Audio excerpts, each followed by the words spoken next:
In today's video, I'm going to teach you how to create a new project in your dashboard and organize your videos clearly and efficiently. To get started, go to your dashboard. This is the main area where you can manage your content, so it's the best place to create a structure that will keep everything easy to find later. If you're working with multiple videos, taking a moment to organize them properly from the beginning can save you a lot of time as your library grows. Once you're in the dashboard, create a new project.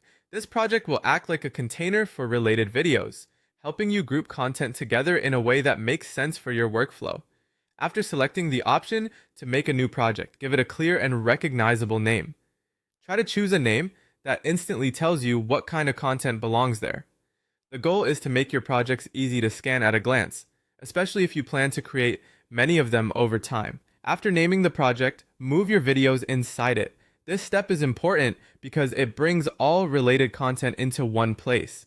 Instead of leaving videos scattered across your workspace, placing them into the correct project makes management much simpler. It also helps when you need to return later to edit, review, or share specific content.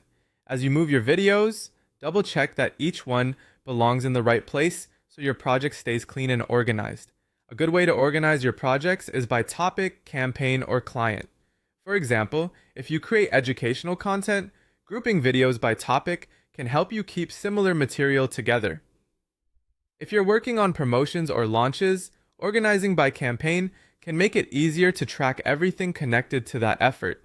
And if you manage content for different businesses or accounts, organizing by client can help separate one set of videos from another in a very practical way.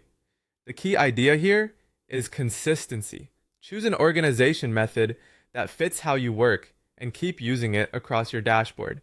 That way, as more videos are added, your system remains easy to navigate rather than becoming cluttered. By creating a new project, naming it clearly, moving your videos into it, and organizing everything by topic, campaign, or client, you'll build a much cleaner workflow and make your dashboard far easier to manage.